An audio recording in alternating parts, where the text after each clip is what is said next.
السلام علیکم. مجھے بڑی خوشگوار حیرت ہوئی. اصل میں کئی دفعہ بڑا گیپ پڑ جاتا ہے لوگوں کے ساتھ بات چیت نہیں ہوتی. مجھے تیمور کی باتیں بڑی اچھی لگی اور مجھے خاص طور پر جو ہم 2 اسٹیج تھیوری کی جو بات کرتے ہیں اس کے حوالے سے کہ برجوازی آئے گی اور برجوازی جو ہے انڈسٹریل ریولیوشن ہوگا, اس کے بعد پرولیٹیرین پیدا ہوگا, اس کے بعد اگلی اسٹیج پہ جا کے ریولیوشن ہوگا, پرولیٹیرین ریولیوشن, پھر سوشلزم آئے گا. میرا نہیں خیال کہ ایسا کبھی ہو سکتا ہے. تو مجھے بڑا خوشی ہوئی کہ ہم شاید اس جگہ پہ ایک ہی پیج پہ میں دوبارہ پوچھوں گا ڈیٹیل میں کہ وہ کیا سمجھتے ہیں, کیونکہ نوجوان لیڈر ہیں اور بہت سے لوگ ان کو جانتے ہیں پاکستان میں. ان کی بڑی بات جو ہے اس کی اہمیت ہے. میں سمجھتا ہوں کہ 1970s میں جو ابھی ہم نے ادھر میں تھوڑا سا تجزیہ کیا, لیکن اس میں ایک بات میں ایڈ کرنا چاہوں گا. 1970s کوئی ایسے ہی لیبر موومنٹس پیدا نہیں کر رہا تھا. 1970 کی دہائی جو ہے 1917 میں جو انقلاب ہوا تھا روس کا, وہ جو انقلاب ہوا تھا وہ سب سے امپورٹنٹ چیز تھی. اس پوری ہسٹری کے اندر سب سے بڑا واقعہ اگر کوئی ہے تو وہ رشیا کا انقلاب ہے, کیونکہ وہ پوری دنیا کو 2 حصوں میں کاٹ دیتا ہے. اس کی ہسٹری کو دو طریقے سے ایکسپلین کرتا ہے. اس کے بعد ہسٹری اور طریقے سے سمجھی جاتی ہے. ہسٹوریکل مٹیریلزم, ڈائلیکٹیکل مٹیریلزم, یہ سارا کا سارا جو ہے اس کی کتابیں جو ہیں وہ لوگوں کو دستیاب ہوتی ہیں جب رشین ریولوشن ہوتا ہے. اس سے پہلے صرف فلاسفرز کی باتیں تھیں, اس سے پہلے صرف آئیڈیولوجیکل ڈیبیٹس تھی. تو یہ جو رشیا جب آتا ہے, وقوع پذیر ہوتا ہے 1917 میں, اس کے بعد یہ ساری دنیا چینج ہو جاتی ہے. جس طرح ابو تیمور نے کہا کہ اس کے بعد لیبر کے اوپر بات شروع ہوتی ہے. مکارتھی کے لیے پرابلم ہو جاتی ہے کہ وہ ادھر امریکہ کے اندر لیبر موومنٹس سر اٹھاتی ہیں, تو ان کا کیا کرے, زیادہ سے زیادہ یہی کر سکتے ہیں کہ ان کو سپریس کیا جائے, نہیں تو آئیڈیاز تو چل رہے ہیں. کیوں؟ کیونکہ رشیا کھڑا ہوا ہے, رشیا وہاں موجود ہے. پوری دنیا میں لیفٹ کا بلاک بنتا ہے. پوری دنیا میں مختلف لوگ جو ہے اس جگہ جگہ کئی بہت سے ملکوں میں لیبر موومنٹس کو لیڈ کرتے ہیں. انٹلیکچوئل ہوتے ہیں, بہت زبردست لوگ ہوتے ہیں جو ریفارمرز ہوتے ہیں, لیکن وہ سارے کے سارے جو ہیں وہ کہاں سے تقویت لے رہے ہوتے ہیں, طاقت کہاں سے لے رہے ہوتے ہیں؟ رشیا کھڑا ہوتا ہے. 1917 کے بعد رشیا موجود ہوتا ہے. اسکینڈینیوین کنٹریز کی مثال دی جاتی ہے آج ہمیں کہ ویلفیئر اسٹیٹس ہیں سارا, اور ایون انگلینڈ کے بارے, انگلینڈ میں ویلفیئر اسٹیٹ تھا تو خیر نام کا رہ گیا. اور بہت سے ملک ہیں جنہوں نے ویلفیئر کی بات کی اور انہوں نے کہا جی انسانی برابری یہ بھی ہو سکتی ہے کہ ایکول اپرچونٹی دے دی جائے لوگوں کو. ایکول اپرچونٹی ایک فارس ہے, کبھی نہیں ہوئی ایکول اپرچونٹی دنیا میں, کہیں نہیں دی گئی آج تک. ایکول اپرچونٹی ایکول بینیفٹس کے ساتھ ہی ہو سکتی ہے, اس کے علاوہ کیسے ہو سکتی ہے. لیکن بہرحال میں اس بحث میں نہیں پڑھتا, لیکن میں پھر واپس وہیں جاتا ہوں کہ وہ یہ سارا کچھ جو ہو رہا تھا یہ رشیا کے ہونے کی وجہ سے ہوتا ہے. بلاکس بنے, اسکینڈینیوین کنٹریز نے ویلفیئر اسٹیٹس کی بات کی, پوری دنیا میں سب کام شروع ہو گئے. لیکن رشیا کے نہ ہونے اور ہونے کا جو سوال اس وقت ہے, جو 21ویں صدی کا سب سے بڑا سوال ہے, اس کو ہمیں دیکھنا پڑے گا. یہ بہت بڑا سوال ہے. دیکھیں آپ کو طاقت کہاں سے ملے گی؟ کوئی ملک تو ہے نہیں جو آپ کو ریپرزینٹ کر رہا ہے. کوئی طاقت ایسی نہیں دنیا کے اندر جو آپ کو ریپرزینٹ کر رہی ہے. اسی لیے ہمارا جو پرانا لیفٹ ہے, جو ان کی بہت عزت کرتے ہیں, انہوں نے تو یہ بات کرنی چھوڑ دی ہوئی ہے اب. یہ تو گاندھی جی تو جو کو باقاعدہ منظم طریقے سے دوبارہ کیا جائے, وہ لبرل اور پروگریسو ہو چکے ہیں صرف. یا وہ لبرل باتیں کرتے ہیں یا پروگریسو باتیں کرتے ہیں. وہ تو اور بھی لوگ بہت سے لوگ کرتے ہیں. ہم سمجھتے ہیں کہ سوشلزم کے اندر لبرل ہونا اور پروگریسو ہونا اس کا ایک پارٹ ہے, لیکن پروگریسو اور لبرل ہونے کا سوشلزم پارٹ نہیں ہے. سوشلزم ایک پوری معاشی ایک اور سماجی جو ہے وہ ایک پوری کیفیت ہے جو کہ پورے معاشرے میں رائج ہوتی ہے. وہ اس طرح تھوڑی ہے کہ آپ لبرل ہو جاتے ہیں, پروگریسو ہو جاتے ہیں. بالکل ٹھیک کہہ رہے تھے یہ کہ کیا ہسٹری واپسی کی طرف سفر نہیں ہو رہا اس کا. کیا انگلینڈ میں مذہبیت نہیں بڑھ رہی؟ آپ انگلینڈ میں جائیں آپ حیران ہو جائیں گے. انگلینڈ میں جب سے طبقہ وہ خوشحالی نیچے جا رہی ہے, مذہبیت بڑھ رہی ہے.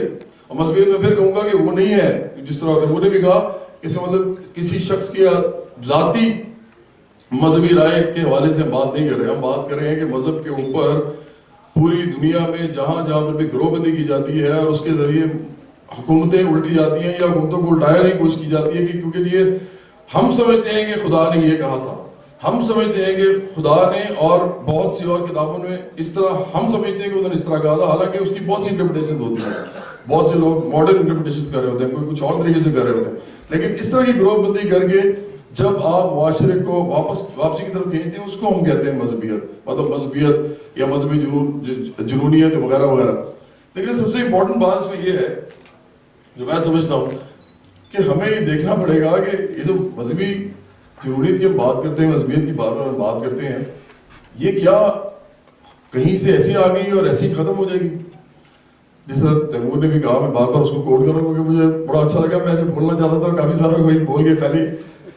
اس ملک کے اندر طبقاتی جدوجہد جب تک نہیں ہوگی, طبقاتی جدوجہد کا مطلب کیا ہوتا ہے کہ ایک انسان یہ سمجھ لے, اور اس کے لیے بہت ضروری ہے ہمیں کہ ہم انٹلیکچولی لوگوں تک پہنچے, نوجوانوں کو اسپیشلی پہنچے, مڈل کلاس کے اندر پہنچے. کیونکہ مڈل کلاس کیوں, پاکستان میں تو 70% لوگ لکھ پڑھ نہیں سکتے, وہ لکھ پڑھ نہیں سکتے بھائی, ان کو کیا آپ نے بتانا ہے؟ تو ان کو بتانے کے لیے جو لوگ چاہیے وہ تو مڈل کلاس ہی آئیں گے نا, وہ ایک دم تو لیڈرشپ پیدا نہیں ہو جائے گی. تو اب ہم پریکٹیکل اس کے اوپر آ رہے ہیں, پریگمیٹک اپروچ کی طرف آ رہے ہیں کہ ہم سوشلزم کی بات کیسے کریں گے, طبقاتی جدوجہد کی بات کیسے کریں گے.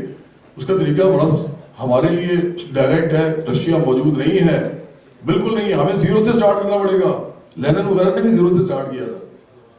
وہ کیا کیا تھا, ہمیں بتانا پڑے گا. جس طرح انہوں نے کہا کہ مڈل کلاس کو, عام نوجوان جو یونیورسٹیز میں پڑھتا ہے, جو کالجز میں پڑھتا ہے, جو سڑکوں پہ پھر رہا ہے, موبائل میں باتیں کر رہا ہے, اس کو بتانا پڑے گا کہ دیکھیں یہ جو پاکستان ہے نا, اس میں جو نظام ہے, یہ جو سورج چاند ستارے, آسمان, دریا, سمندر, پھول, چرند پرند, یہ سب جو ہے یہ تو خدا کی تخلیقیں, خدا نے بنائے اور خدا ہی چلا رہے ہیں نظام.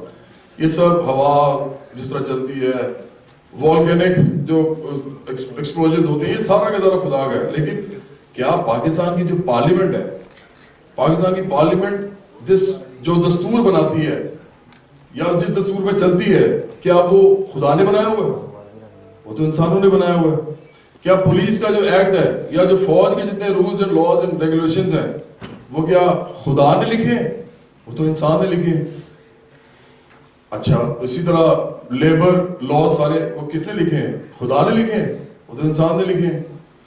منیمم ویج جو متعین کی جاتی ہے پاکستان کے اندر 12,000 سارے ملک میں, پختونخوا میں انہیں حاتم طائی کی قبر پہ لات مار دی ہے عمران خان صاحب نے, اور تحریک انصاف نے انہوں نے کہا دیا 15,000 دیں گے. تو 15,000 منیمم ویج, 12,000 منیمم ویج کون متعین کرتا ہے؟ کیا خدا نے متعین کی؟ انسان کرتے ہیں. اس کا مطلب کیا ہے آپ کو پتا, نوجوانوں کو بتانے کی کیا ضرورت ہے کہ یہ جو پورا سیاسی نظام ہے پاکستان کا, سارا معاشی نظام جو ہے پاکستان کا, یہ انسان چلا رہے ہیں, اور دیکھ لیں کتنا اچھی طرح چلا رہے ہیں.